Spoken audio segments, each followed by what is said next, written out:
तो बजट से ठीक पहले इकोनॉमिक सर्वे जो परंपरा रही है आज टेबल हुआ है। तमाम ग्लोबल चुनौतियों और आर्थिक बाधाओं के बावजूद भारत की इकोनॉमी मजबूत बनी हुई है। पूरे के पूरे इकोनॉमिक सर्वे में कौन कौन से इंपॉर्टेंट हाइलाइट्स हैं, उनके आपके लिए क्या क्या मतलब हैं, और साथ ही साथ में देश की अर्थव्यवस्था वैश्विक उठापटक के साथ साथ कुछ कंज्यूमर एंगल्स पर भी बहुत अच्छे तरीके से इकोनॉमिक सर्वे में बात की गई है। क्योंकि जी बिजनेस पर जो जो मुद्दे हम उठाते हैं, हेल्थ से रिलेटेड, लाइफस्टाइल से रिलेटेड, अब सरकार भी ये मानती है कि ये तमाम देश की इकोनॉमी और प्रोडक्टिविटी से जुड़े हुए हैं। तो कौन कौन से वो इशू हैं, सारे इकोनॉमिक सर्वे का पूरा एक कॉम्प्रिहेंसिव एक्सरे और उसका एनालिसिस हम करेंगे खास मेहमानों के साथ। फटाफट से ये रिपोर्ट देखिए, मैं लौट रहा हूं मेहमानों के साथ। बजट का इंतजार आम हो या खास, हर कोई कर रहा है। 1 फरवरी को पेश होने वाले बजट का ट्रेलर यानी देश की सेहत का रिपोर्ट कार्ड आज सामने आ गया। बजट और इकोनॉमिक सर्वे का रिश्ता कुछ ऐसा है जैसे फिल्म से पहले उसका ट्रेलर। ये बताता है कि सरकार ने पिछले बजट में जो वायदे किए थे वे कितने पूरे हुए। इकोनॉमिक सर्वे में अगले साल के लिए जीडीपी ग्रोथ का अनुमान लगाया जाता है, जिससे निवेशकों और आम जनता को संकेत मिलता है कि देश के विकास की स्पीड क्या रह सकती है। इकोनॉमिक सर्वे सिर्फ आर्थिक आंकड़े पेश नहीं करता, बल्कि सरकार को सुझाव भी देता है कि कौन कौन से सेक्टर्स रफ्तार में हैं और किसे टॉनिक की जरूरत है। Real GDP growth pre-COVID was 6.4% and in FY25 was 6.5, and this year, as I said, Mosby is predicting 7.4. Private final consumption expenditure growth is 7% for this year, on top of 7.2 last year. And in real terms, gross fixed capital formation is going to be a lot better than FY25. तो चलिए economic survey क्या कहता है ये भी समझते हैं। इस बार आर्थिक सर्वे में कुल 16 चैप्टर हैं और पहला chapter he state of the economy पर फोकस करता है। ग्लोबल उथल पुथल, युद्ध और सप्लाई चेन की दिक्कतों के बावजूद भारतीय अर्थव्यवस्था ने ग्लोबल चुनौतियों के बीच मजबूती दिखाई है और अगले वित्त वर्ष के लिए ग्रोथ का अनुमान 6.8% से 7.2% के बीच रखा गया है। सर्वे ये भी बताता है कि सरकार ने राजकोषीय घाटे को कंट्रोल करने में सफलता हासिल की है। वित्तीय वर्ष 2025 में राजकोषीय घाटा जीडीपी का 4.8% रहा था, जो 4.9% के बजट अनुमान से कम है। तो वहीं वित्तीय वर्ष 2026 के लिए इसे 4.4% तक लाने का लक्ष्य रखा गया है। तो वहीं महंगाई के मोर्चे पर सर्वे में बताया गया है कि वित्त वर्ष 2022-23 में जो महंगाई 6.7% पर थी, वो वित्त वर्ष 2025-26 के दिसंबर तक घटकर 1.7% पर आ गई है। तो वहीं आर्थिक सर्वे बताता है कि सरकार ने बुनियादी ढांचे को मजबूत करने के लिए कैपेक्स में भारी बढ़ोतरी की है। वित्त वर्ष 2026 के लिए 11.21 लाख करोड़ रुपए का बजट रखा गया है, जो वित्त वर्ष 2022 के करीब 6 लाख करोड़ रुपए से 89% अधिक है। संसद में आर्थिक सर्वे के टेबल होने से पहले पीएम मोदी ने कहा कि हमारी सरकार की पहचान रही है रिफॉर्म, परफॉर्म और ट्रांसफॉर्म। अब हम रिफॉर्म एक्सप्रेस पर चल पड़े हैं। इस सरकार की ये पहचान रही है रिफॉर्म, परफॉर्म एंड ट्रांसफॉर्म, और अब तो हम रिफॉर्म एक्सप्रेस पर चल पड़े हैं। इस बार इकोनॉमिक सर्वे में एआई पर एक अलग चैप्टर दिया गया है, ऐसा पहली बार हुआ है। इसके अलावा सर्वे में ऑनलाइन गेमिंग और हेल्थ सेक्टर पर भी अलग से एक चैप्टर शामिल किया गया है। तो वहीं सर्वे में संकेत मिला है कि यूएस के साथ बीटीए पर चर्चा सही दिशा में चल रही है और डील इस साल होने की उम्मीद है। यानी देश की आर्थिक सेहत का जो लेखा जोखा वित्त मंत्री ने पेश किया है, वो नए भारत के विकास की परिभाषा गढ़ने का काम करेगा। ब्यूरो रिपोर्ट, जी मीडिया। बहुत ही खास मेहमानों का पैनल, स्वागत करते हैं आज के मेहमानों का। सबसे पहले हमारे साथ जुड़ रहे हैं सुभाष चंद्र गर्ग सर, पूर्व वित्त सचिव और अब आर्थिक मामलों के जाने माने जानकार और स्तंभकार, टिप्पणीकार भी। बहुत बहुत स्वागत है गर्ग सर, आपका स्वागत है। हमारे साथ हैं अजय बग्गा सर, परिचय के मोहताज नहीं, देश के जाने माने मार्केट एक्सपर्ट। बहुत बहुत स्वागत है Bagga sir, good evening sir. DK Srivastava sir हमारे साथ जुड़ चुके हैं, chief policy adviser EY India के। श्रीवास्तव सर गुड इवनिंग, बहुत बहुत स्वागत है। और हमारे साथ हैं राणेन बनर्जी साहब, partner and economic advisory leader पीडब्ल्यूसी इंडिया। बनर्जी साहब गुड इवनिंग, बहुत बहुत स्वागत है आपका। आज के मेहमानों से गुजारिश ये रहेगी कि बहुत सारे सवाल हैं तो जवाब संक्षेप में रहें, और अगर मैं टोका टाकी करूं तो मैं एडवांस में इस धृष्टता के लिए आप सभी से क्षमा मांग रहा हूं और पहले सवाल के साथ आ रहा हूं गर्ग सर के पास। गर्ग सर, सबसे पहले तो क्विकली हाइलाइट्स बता दीजिए सर, फिर उसके बाद हम एक एक करके पॉइंट्स को इलैबोरेट करेंगे, उसका एनालिसिस लिखेंगे। लेकिन आपकी नज़र में कुछ ऐसी चीज़ जो हाईलाइट बनाती हैं आज के सर्वे की? देखिए, हाइलाइट्स तो आपके प्रेजेंटेशन में आ गई थी। इकोनॉमिक ग्रोथ सबसे पहली चीज़ देखी जाती है इकोनॉमिक सर्वे में। इकोनॉमिक ग्रोथ अगले साल के लिए अनुमान लगाने के लिए करीब 7% की ग्रोथ का अनुमान लगा रहे हैं। मैं इसको केवल इस दृष्टिकोण से अकेले नहीं देखता कि भाई आप हमारी रुपये में रियल जीडीपी ग्रोथ क्या लेके चल रहे हैं। मुझे एक और, चूँकि हमारा देश का ये लक्ष्य है कि भाई प्राइम मिनिस्टर ने भी घोषणा की हुई है कि 2029 तक हम तीसरी सबसे लार्जेस्ट इकॉनमी बन जाएंगे। हम $5 ट्रिलियन की भी बात करते हैं। तो उस दृष्टिकोण से डॉलर टर्म्स में हमारे देश की ग्रोथ इस साल क्या रही और अगले साल क्या होने की उम्मीद है, उस दृष्टिकोण से मैंने इसको ज़्यादा देखा। तो इस साल के जो 7.4% की ग्रोथ की हम बात कर रहे हैं, इकोनॉमिक सर्वे में भी उसको रिपीट किया। अगर उसको नॉमिनल टर्म्स में देखें जिससे डॉलर जीडीपी कैलकुलेट होती है, तो इस साल की ग्रोथ 8% हो रही है। हम 6.5% रुपी डेप्रिसिएशन देख चुके हैं अभी तक। तो अगर डॉलर टर्म्स में देखें तो ग्रोथ केवल 1.5% है इस साल की।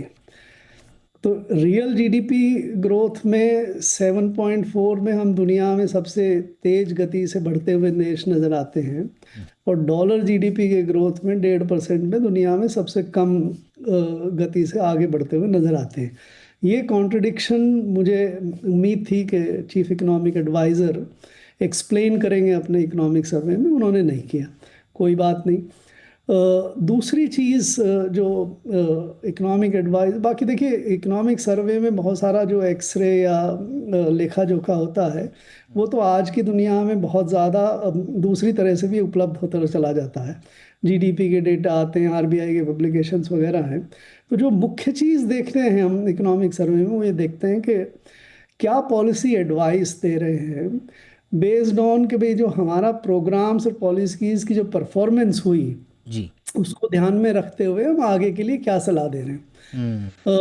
इस बार पिछले बार बड़ी अच्छी एक सलाह दी थी चीफ इकोनॉमिक एडवाइज़र ने कि भाई देश की स्थिति को देखते हुए चाइनीज़ इन्वेस्टमेंट को आप अलाउ करिए। वो सरकार ने नहीं मानी, वो दूसरी बात है, सरकार का निर्णय है। इस बार उन्होंने इस तरह की कोई स्पेसिफिक एडवाइस नहीं ऑफ़र की है। उन्होंने बड़ी एक स्ट्रक्चरल चेंज करने की बात कि इंपोर्ट सब्स्टिट्यूशन या स्वदेशी की जगह आप स्ट्रेटजिक रिजिलियंस की तरफ जाइए, स्ट्रेटजिक डोमिनेंस की तरफ जाइए। ऐसी बातें उन्होंने कही है जो लोगों को शायद समझ में उतनी अच्छी तरह से नहीं आएंगी, और उन चीज़ों पे कोई सरकार अमल करेगी। तो मुझे इस सर्वे में पॉलिसी एडवाइस पे बहुत कम एम्फेसिस नज़र आया। ओके। और आपने जैसा कहा कि पिछली बार जो सुझाव दिए गए थे उस पर अमल, जो की एरियाज थे उस पर कितना अमल हुआ, उसका भी एक विश्लेषण ज़रूर बनता है। बगैर सर, आप कैसे आप विश्लेषित करेंगे आज जो पेश हुआ, और आपके मुताबिक क्या क्या इम्पोर्टेंट हाइलाइट्स रहे हैं सर?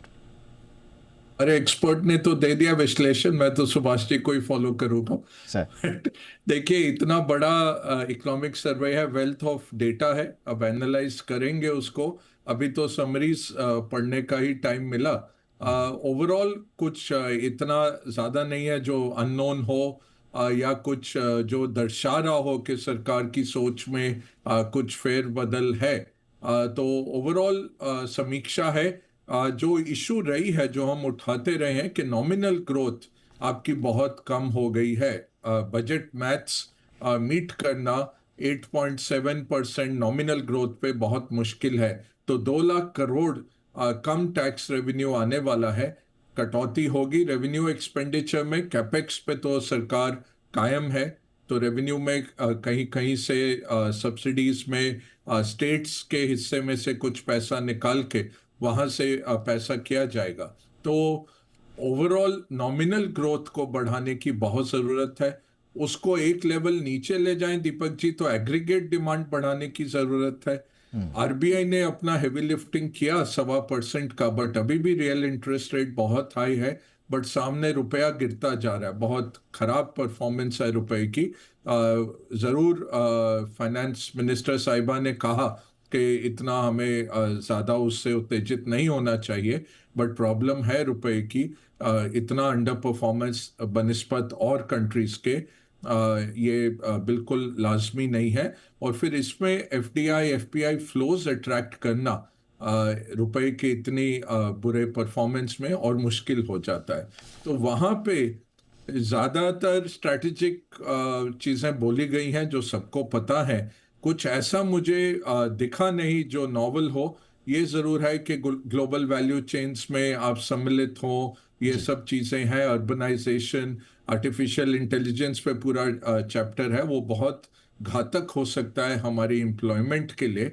नई नई कंपनियां आ रही हैं दीपक जी, जो इजाज कर रही हैं, सॉफ्टवेयर लिख रही हैं जो, और जो हमारा एंट्री लेवल जॉब्स देखें आईटी में ऑलरेडी कम हो रहे हैं। तो भारत का काफी इकोनॉमी चलता है उस आईटी के जॉब्स से ही। जी। तो ओवरऑल बहुत ट्रांजिशन का टाइम है, केओस का टाइम है, ग्लोबल इंस्टेबिलिटी का टाइम है।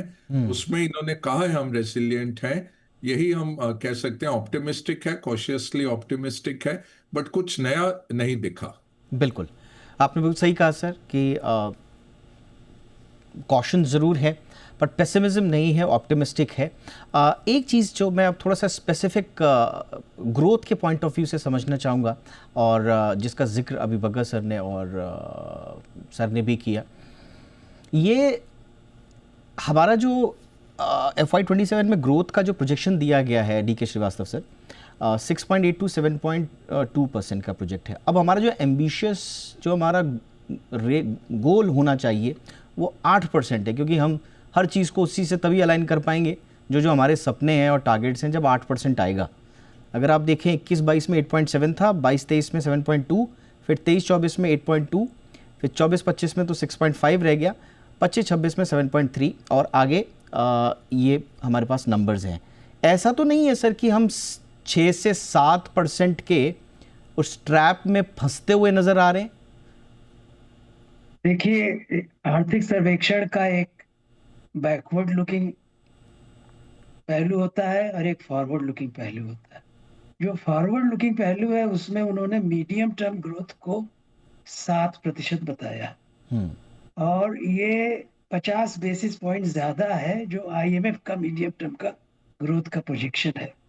और इस बात को ठीक से समझाने के लिए उन्होंने एक पूरा प्रोडक्शन फंक्शन का एक फ्रेमवर्क दिया, जिसमें उन्होंने कहा कि इसमें कितना कंट्रीब्यूशन जो है वो फैक्टर प्रोडक्टिविटी के कारण है, कितना कैपिटल ग्रोथ के कारण है और कितना लेबर ग्रोथ का कंट्रीब्यूशन। तो फैक्टर प्रोडक्टिविटी का कंट्रीब्यूशन 2% और कैपिटल ग्रोथ का कंट्रीब्यूशन 3.7% और लेबर ग्रोथ का कंट्रीब्यूशन 1.3%, मोटा मोटा। यानी 7% तक तो हम पहुंच सकते हैं। 8% पहुंचना जो है वो इस तरह के सेविंग इन्वेस्टमेंट की प्रोफाइल में तो थोड़ा कठिन लगता है। उसके लिए प्रोडक्टिविटी ग्रोथ का कंट्रीब्यूशन काफी ज्यादा होना चाहिए और वो तभी आ सकता है जबकि एडवांस टेक्नोलॉजी का ज्यादा यूज हो, और जितना ही एडवांस टेक्नोलॉजी का यूज होगा उतना ही एम्प्लॉयमेंट से रिलेटेड जो समस्याएं को। सॉरी सर, मैं इसी से जुड़ा हुआ एक पॉइंट इसमें ऐड करना चाह रहा था, क्योंकि आज के सर्वे में रिपीटेडली बार बार इस बात का जिक्र किया गया है कि growth now depends on factor productivity, सिर्फ इन्वेस्टमेंट नहीं। इसीलिए इस पर एम्फेसाइज भी किया गया है। तो अब वो प्रोडक्टिविटी के लिए तो आपको सर स्ट्रक्चरल रिफॉर्म्स करने पड़ेंगे, स्केल करना पड़ेगा, एफिशिएंसी बढ़ानी पड़ेगी। तो कुछ संकेत मिल रहे हैं इस पे? बजट में कुछ अनाउंसमेंट्स से आप कुछ कनेक्ट कर पा रहे हैं सर? बजट में जरूर ये बताया जाएगा कि कौन से स्ट्रक्चरल चेंजेस जो है वो FY27 में संभव है और कौन से जो है मीडियम टू लॉन्ग टर्म में संभव। और शायद जो है वो गवर्नमेंट का कैपिटल एक्सपेंडिचर का जो स्ट्रक्चर है वो थोड़ा बदले और जो ज्यादा सपोर्ट है वो कुछ एडवांस्ड टेक्नोलॉजी सेक्टर्स में दिया जाए, इंक्लूडिंग डिफेंस कैपिटल एक्सपेंडिचर जो है उसमें भी एम्फेसिस हो सकता है। उसमें भी अब जो है काफी प्राइवेट सेक्टर जुड़ रहा है डिफेंस के क्षेत्र में, तो वहाँ एम्प्लॉयमेंट की संभावनाएं हो सकती है। लेकिन उसके अलावा ये जो एडवांस्ड टेक्नोलॉजी सेक्टर्स है जिसमें AI है, GenAI है, स्पेस है, रोबोटिक्स है, इन सब पर भी जो है वो गवर्नमेंट शायद इन्वेस्ट करने को तैयार है, जिससे कि एक पब्लिक इंफ्रास्ट्रक्चर तैयार हो सके, जिसकी बेसिस पर प्राइवेट सेक्टर पार्टिसिपेट कर सके। तो सरकार की ये कोशिश ज़रूर रहेगी कि इकोनॉमी को स्ट्रक्चरली उस दिशा की ओर ले जाया जाए जहाँ की फैक्टर प्रोडक्टिविटी जो है वो बढ़ सके। ऑल राइट, एक बहुत इंपॉर्टेंट इसमें एम्प्लॉयमेंट का भी रहा है। अनएम्प्लॉयमेंट 4.7 5.6, यानी कि सिचुएशन थोड़ी स्टेबल है, बट अभी भी क्वालिटी जॉब्स एक बड़ा कंसर्न है हमारे यहाँ। यानी कि जॉब्स तो मिल रही हैं, जैसे तैसे मिल ही जा रही हैं, लेकिन हाई पेइंग जॉब्स नहीं है, क्वालिटी जॉब्स नहीं है। तो इस पर, इस दिशा में बनर्जी सर थोड़ा सा हमें बताइए, एम्प्लॉयमेंट जनरेशन के पॉइंट ऑफ व्यू से इकोनॉमिक सर्वे में क्या संकेत मिल रहे हैं सर? देखिए, इकोनॉमिक सर्वे में जहाँ तक जो एम्फेसिस दिया गया है वो स्किलिंग पे है, और एक चीज बोली गई है कि हमें स्किलिंग फॉर फ्यूचर जॉब्स जो है वो उस पर ज़्यादा ध्यान देना है। हालांकि काम हुआ है, लेकिन क्लियरली इकोनॉमिक सर्वे बता रही है कि ये एक एरिया है जहाँ पे जो फ्यूचर ऑफ जॉब्स है वो, और future jobs, the nature of future job जो है वो जो चेंज होगी जैसे जैसे ये डिस्ट्रप्शंस आएंगे, उसके लिए हम अभी पूरी तरह तैयार नहीं है, और हमें उसके लिए स्किलिंग करनी पड़ेगी। तो ये एक इम्पॉर्टेंट मुद्दा इसमें सर्वे में उठाया है। और जहाँ तक मैं गर्ग साहब ने बताया था कि उन्होंने 2 पॉलिसी डायरेक्शंस उनको ज़्यादा नहीं मिले। हालांकि मैंने जब सर्वे को पढ़ा, और अभी पूरा पढ़ना मुश्किल है, 750 पेज की डॉक्यूमेंट है, लेकिन 2 चीज़ें इम्पॉर्टेंट मिली जिसका कि बजट में इम्पैक्ट हो सकता है, वो मैं हाईलाइट करना चाहूँगा। कि एक उन्होंने बताया है कि जो अपस्ट्रीम इंडस्ट्रीज को हम प्रोटेक्शन दे रहे हैं, जो इनपुट्स हैं हमारे एमएसएमईज के लिए, उससे हमारे एमएसएमईज नॉन कॉम्पिटिटिव हो रही है। तो ये शायद एक इंडिकेशन है कि जो कस्टम ड्यूटीज हायर हैं ऑन अपस्ट्रीम प्रोडक्ट्स या अपस्ट्रीम इंडस्ट्रीज, उसमें शायद कुछ एक्शन देखने को मिले। सो ये एक मुद्दा रखा गया है, और एक सुझाव है सरकार के लिए। दूसरा, एग्रीकल्चर सेक्टर में 2-3 काफ़ी इम्पोर्टेंट सुझाव हैं, जिसमें उन्होंने पार्शियल जो हमारी फर्टिलाइजर सब्सिडी जाती है, उसमें पार्शियली उन्होंने बोला है कि इन अ फेज्ड मैनर थोड़े अमाउंट्स, कुछ परसेंटेज हम कैश दें, और बाकी हम फर्टिलाइजर सब्सिडी अभी जैसे चल रहा है वैसे चलने दें, ताकि उससे मार्केट बेस्ड और incentive based change in use जो पैटर्न है फर्टिलाइजर का, वो हो सके। अब ये बहुत ही बड़ा रिफॉर्म होगा अगर सरकार इस पे अमल करे। ये सेंसिटिव मुद्दा है, लेकिन इसमें सुझाव है, तो हमें देखना है कि बजट में ये आता है कि नहीं। ये 2 मुद्दे मैं बोलना चाह रहा था, राइट सर, इंपॉर्टेंट मुद्दे हैं। ऑल राइट, और आपने बजट का जिक्र कर ही दिया है, तो अब इसको पूरे के पूरे इकोनॉमिक सर्वे को थोड़ा सा संकेतों के रूप में भी समझने की कोशिश करते हैं। सर, अब बजट में कोई संकेत मिल रहे हैं सर? जिस तरह का इकोनॉमिक सर्वे पेश किया गया है, उसमें एक बात तो लग रही है कि कॉशन तो है, और कंजम्पशन ग्रोथ भी एक तरह से स्लो ही है। जीएसटी कलेक्शंस के लिहाज से भी देखें तो क्या हम इसको आधार मानकर कुछ पॉसिबल टैक्स रिलीफ या कंजम्पशन को बूस्ट करने की दिशा में कुछ अनाउंसमेंट्स देख सकते हैं सर? सवाल मेरे से है? यस सर, गर्ग सर आपसे सर। राइट। सो ये देखिए, 2 बड़े कदम उठाए थे पिछले साल में। एक तो इनकम टैक्स में 1 लाख रुपए प्रति माह या 12 लाख रुपए तक के लिए सालाना टैक्स माफ़ी करके बहुत बड़ी रिलीफ सरकार ने दी थी, ये मानते हुए कि इससे कंजम्पशन को बढ़ोतरी मिलेगी। फिर उसी तरह से जीएसटी में मध्यम वर्ग के लिए ऑटोमोबाइल्स, टेलीविज़न, बहुत सारे और जो उनके कंजम्पशन के प्रोडक्ट हैं, उन पे रिलीफ देके, और ये उम्मीद की थी कि कंजम्पशन पे बढ़ोतरी हो। अभी जो जीडीपी के आंकड़े आए हैं, इस साल कंजम्पशन की एक्सपेक्टेशंस 7% है, जो पिछले साल की 7.2% से कम है।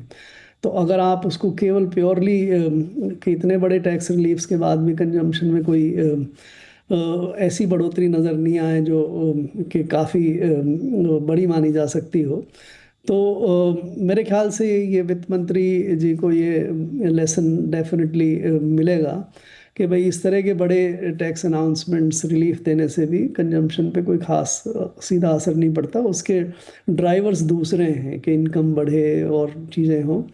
तो मुझे नहीं लगता कि इस अनुभव के बाद, और उसका कॉन्सिक्वेंस आपने देख ही लिया कि दोनों में पर्सनल इनकम टैक्स में और जीएसटी में ग्रोथ 5% से नीचे आ गई है। सरकार रिफंड्स को रोक के थोड़ी सी ग्रोथ को रिस्पेक्टेबल बनाए रखने की कोशिश कर रही है, लेकिन वास्तव में इस बार तकरीबन 2.25 से 3 लाख करोड़ की टैक्स साइड में शॉर्टेज नज़र आ रही है। तो इन सब चीज़ों को देखते हुए सरकार कोई और मिसएडवेंचर करे या कोई और बड़ा टैक्स रिलीफ लेके आए, वो मुझे नज़र नहीं आता। एक्सपेंडिचर साइड की तरफ के मेजर्स चलते हैं, बट जब आपके पास अगर रिसोर्स की कमी हो और आप लोन्स, आपने बहुत ज़्यादा लोन्स पहले ही ले रखे हैं, डेट आपका बहुत ज़्यादा है, इंटरेस्ट 25% टोटल एक्सपेंडिचर्स का इंटरेस्ट में जाता है, तो लोन लेके और कंजम्पशन को बढ़ावा देने के लिए एक्सपेंडिचर साइड में कोई मेजर हो, ऐसा भी मुझे नज़र नहीं आता। तो मुझे तो लगता है कि ये साल जो है कि वैसे भी मध्यम मिडिल का साल है, तो सरकार शायद इस बार कंसोलिडेशन की तरफ जाए और टैक्स साइड में भी और एक्सपेंडिचर साइड में कोई बहुत ज़्यादा रिलीफ या कोई बड़ा मेजर अनाउंस करे, ऐसी मुझे उम्मीद कम है। तो फिस्कल कंसोलिडेशन की तरफ ज़्यादा ध्यान रह सकता है। इसी बीच एक बहुत इंपॉर्टेंट जो फैक्टर रहेगा फिस्कल डेफिसिट का, बग्गा सर FY25 में घाटा जीडीपी का 4.8% था, अनुमान इससे ज़्यादा का था। अब 26 के लिए लक्ष्य है 4.4, यानी सरकार की कमाई और जो खर्च है उसके बीच का गैप धीरे धीरे कम हो रहा है। अब ये फाइनेंशियल साख की तरफ तो मजबूती का इशारा करता है सर, लेकिन खर्चों में कटौती से या ग्रोथ पर ब्रेक लगने का जोखिम भी बढ़ जाता है। तो आप इस नंबर को कैसे देख रहे हैं और ये क्या रिफ्लेक्ट करेगा बजट में, आने वाले बजट में हमारे सर? देखिए, रेवेन्यू एक्सपेंस घटाना बहुत मुश्किल रहता है, तो ये कैपेक्स ज्यादा नहीं बढ़ेगा, कटौती नहीं होगी बट कैपेक्स ज्यादा नहीं बढ़ेगा, तो ये मायूसी देगा बाजार को, क्योंकि फिस्कल स्पेस नहीं है। और मेरी निजी सोच में कोई जरूरत नहीं है इतना नीचे इसको लाने के लिए। स्टेट्स का फिस्कल तो बढ़ता जा रहा है, वहां पे तो बढ़ोतरी होती जा रही है। तो अगर आपको 1-2 साल और खर्चा करना है और इंफ्रास्ट्रक्चर में पैसा डालना है तो वो डाल लेना चाहिए। ये जल्दबाजी नहीं करनी चाहिए कि 4.2 की तरफ हम जाएंगे। दूसरी बात है कि नॉन टैक्स रेवेन्यू बढ़ाने हैं। 30 से 40 लाख करोड़ का सरकारी होल्डिंग है कंपनियों में, उसको क्यों नहीं हम डिसइन्वेस्ट कर पा रहे, वो बहुत जरूरी है। LIC जैसी कंपनी में आप 95% लेके बैठे हुए हैं।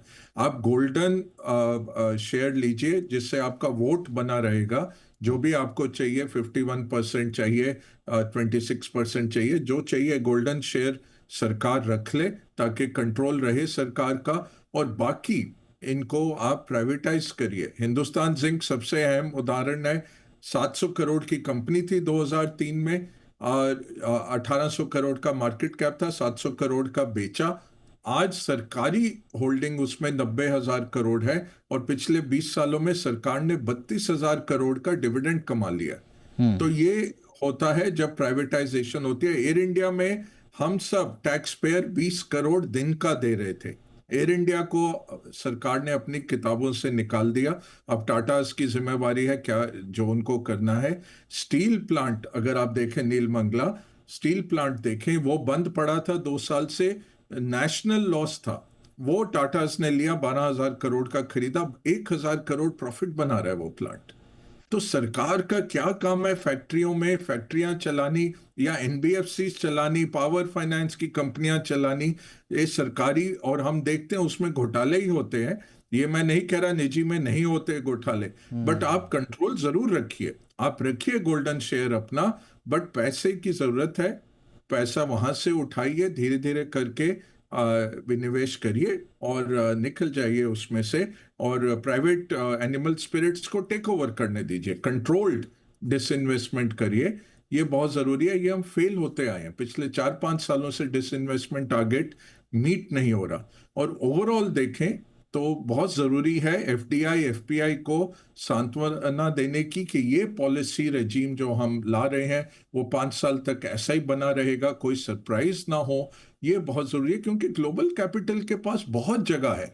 आज के दिन में Deepak ji 7.7 trillion dollar American money markets में पड़े हुए हैं। तो नोट तो छपे 2008 के बाद, भारत में वो नोट नहीं आ रहे। ये बहुत जरूरी है देखना क्यों वो नोट भारत की तरफ अग्रसर नहीं है। चीन जा रहे हैं, कोरिया जा रहे हैं, ताइवान जा रहे हैं। तो यही इकोनॉमिक सर्वे ने भी कहा कि ग्लोबल वैल्यू चेन में देखिए बड़ी बड़ी कंपनियों को आप लाइए। डिफेंस में हम कर रहे हैं, खोल दीजिए, जैसे इंश्योरेंस में खोला है। मुझे याद है 1990 के दशक में बहुत प्रेजेंटेशंस मैंने की थी अमेरिकन इंश्योरर्स को, कोई इंटरेस्टेड नहीं था जितने हम स्टेक दे रहे थे। अब हमने खोल दिया है। ऐसा नहीं है कि सब एकदम से आने लग गए, बट एटलीस्ट आपने दरवाजे खोल दिए कि आइए और इस मार्केट से आप भी लाभ उठाइए, हमारा भी मार्केट डीपन करिए। ये बहुत ज़रूरी है दीपक जी। एब्सोल्युटली, बहुत इंपॉर्टेंट आपने सवाल ये बताया सर। और इसमें अगर इकोनॉमिक सर्वे में ये संकेत दिए गए हैं कि आपको उस दिशा में काम करना होगा तो स्वाभाविक रूप से ये मद्देनज़र रखना होगा गवर्नमेंट को भी। बट देखते हैं श्रीवास्तव सर, थोड़ा विदेशी मुद्रा भंडार का भी स्थिति हमने देखी जो कि काफ़ी अच्छी लग रही है। 2023-24 में 668 बिलियन डॉलर था, सर्वे ने बताया 24-25 में बढ़कर 701 बिलियन डॉलर पहुंच गया। अब कहा तो ये जाता है कि भाई भंडार जितना भरा होगा डॉलर के मुकाबले हमारा रुपया उतना ही मजबूत रहेगा।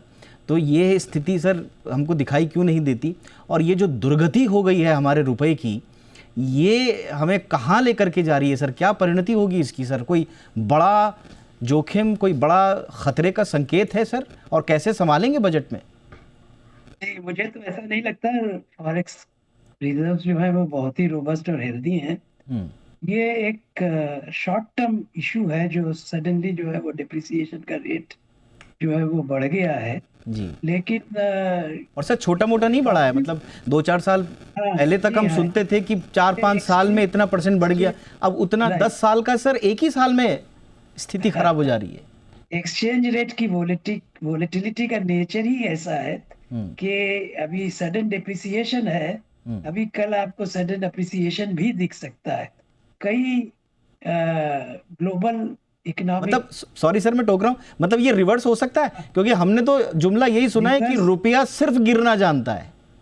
नहीं नहीं, ऐसी बात नहीं है। इस समय बहुत उथल पुथल है एक्सटर्नल दुनिया में, और एक बहुत मूवमेंट है कि जो ट्रेड है वो डॉलर का, उसमें काफी हिस्सा जो है वो डॉलर को बाईपास कर जाए। आप अपने ही फॉरेन एक्सचेंज रिजर्व्स में देखिए तो उसका जो कंपोजिशन है वो बदल रहा है।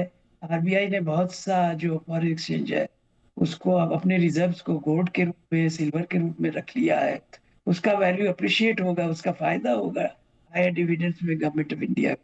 तो इस तरह से जो है वो अभी सडनली हम लोग को जजमेंट नहीं लेना चाहिए कि ये रुपया आगे चल के भी डिवैल्यूएट और डिप्रिशिएट होगा इस रेट से, क्योंकि बहुत सा जो उथल पुथल है वो सेटल होगा और इसको सेटल होने में 1-2 साल लग सकता है। लेकिन देखिए ब्रिक्स की कंट्रीज में एक आपस में जो है वो डॉलर को बाईपास करके लोकल करेंसी में ट्रेड शुरू हो गया है, और अभी हम लोग ने बड़े बड़े ट्रेड समझौते कर लिए हैं। वो सारे समझौते जो है वो यूरोज में है और डॉलर टर्म्स में नहीं है। तो दुनिया में बहुत कुछ जो है चेंज हो रहा है, इसमें डॉलर को बाईपास किया जा सकता है। और हम लोग अपना जो डिप्रिसिएशन है वो थोड़ा नैरो एंगल से और डॉलर के टर्म्स में देखते हैं जी।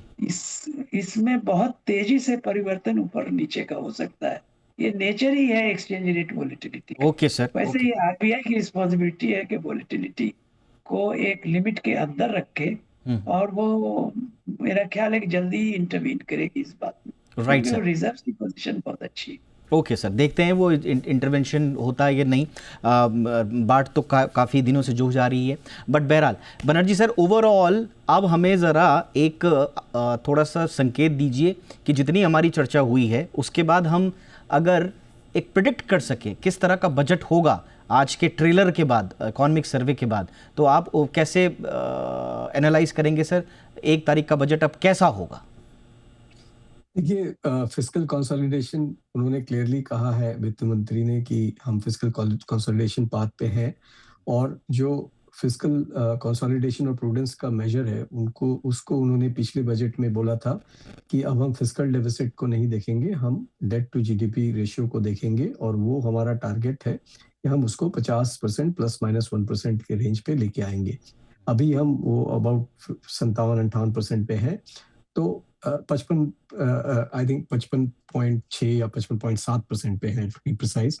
तो मुझे लगता है कि जिस तरह से गर्ग साहब ने भी बोला कि हमारे पास बहुत ज़्यादा फिस्कल हेडरूम नहीं है कि हम टैक्स रिलीफ दें, और ना ही हमारे पास बहुत ज़्यादा फिस्कल हेडरूम है कि हम रेवेन्यू एक्सपेंडिचर को बढ़ाएं, लेकिन कैपिटल एक्सपेंडिचर को बढ़ाया गया है हर साल, तो हम एक्सपेक्ट कर सकते हैं कि कैपिटल एक्सपेंडिचर में भी कुछ 10% 12% का इंक्रीज हो ओवर प्रीवियस ईयर, और टैक्स रिलीफ हम एक्सपेक्ट नहीं कर सकते हैं। हालांकि कस्टम्स ड्यूटी में रैशनलाइजेशन हम एक्सपेक्ट कर रहे हैं, जिस तरह की हिंट है इसमें, और सब्सिडी रैशनलाइजेशन पर भी कुछ एस्पेक्ट्स हम देख सकते हैं, जैसे कि उन्होंने फर्टिलाइजर सब्सिडी में बोला, हालांकि काफ़ी सेंसिटिव है, लेकिन अगर वित्त मंत्री उनसे क्यों लेते हैं और कुछ सब्सिडी में एक्शन करते हैं तो वहाँ पे कुछ सेविंग हो सकता है।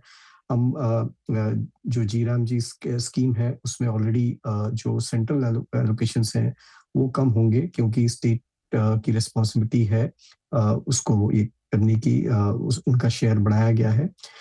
लेकिन एक और मुद्दा जो आएगा वो है कि जो हमारी फाइनेंस कमीशन है उनकी रिपोर्ट भी अभी पेश होगी, तो उसमें अगर शेयर ऑफ स्टेट्स और सेंटर जो है उसमें अगर कुछ रिकमेंडेशन है, हालांकि हमारी उम्मीद है कि उसमें शायद कुछ चेंज नहीं होगा, जो वर्टिकल डिवोल्यूशन है कि कितना सेंटर के पास रहेगा कितना स्टेट के पास रहेगा, अगर वो चेंज नहीं होता है तो जैसे बग्गा साहब ने बोला, हमारी डिसइन्वेस्टमेंट की टारगेट शायद ज़्यादा ली जाएगी ताकि हम डेट टू जीडीपी रेशियो को कम कर सके।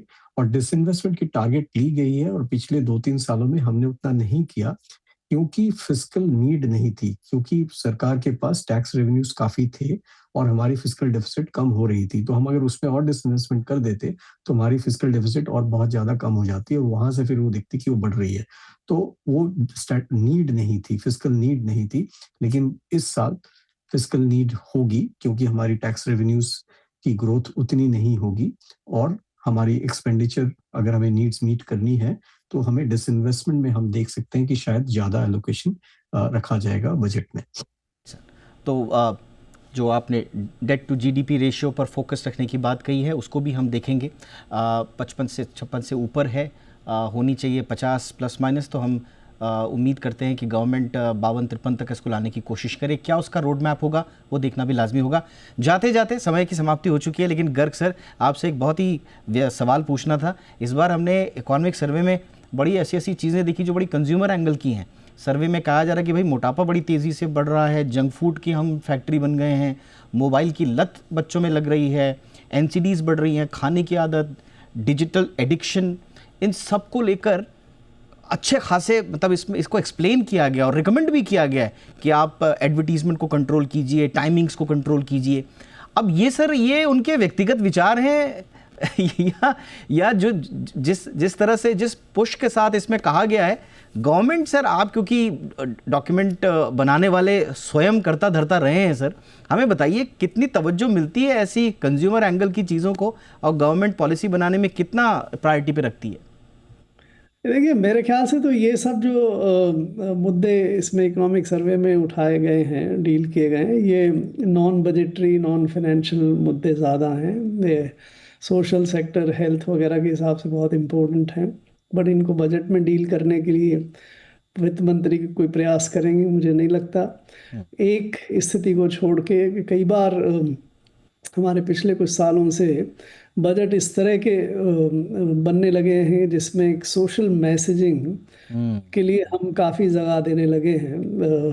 तो अगर सरकार ये मानती है कि इससे सोशल मैसेजिंग बेहतर होगी तो आप कई पैराग्राफ उसमें मिल पाएंगे, लेकिन उसका कोई बजटरी इम्प्लीकेशन हो या देश की फाइनेंशियल स्थिति पे कोई फ़र्क पड़ने वाला हो, ऐसा मुझे नज़र नहीं आता। बट सर वो जब ये टेबल हो जाता है उसके बाद गवर्नमेंट को जाता होगा तो कुछ, अब जैसे इसमें जो हेल्दी फूड नहीं है, जो नॉन हेल्दी फूड है, उन पर हेल्थ टैक्स लगाने की बात है। अब अगर हेल्थ टैक्स अगर लगा तो ये बहुत बड़ी चीज़ होगी। पूरे देश में इकोनॉमी के लिहाज से भी? हाँ हेल्थ टैक्स तो अब ये गुड्स हैं, हाँ गुड्स के रूप में जीएसटी लगती है, कोई हेल्थ टैक्स आप अलग से नहीं लगा सकते। इसमें उसका जिक्र किया गया है कि भाई आप जिक्र कर दीजिए भले ही, लेकिन उसका कोई मतलब नहीं है, क्योंकि ये गुड्स हैं, गुड्स पे जीएसटी लगती है, जीएसटी काउंसिल में जाती है।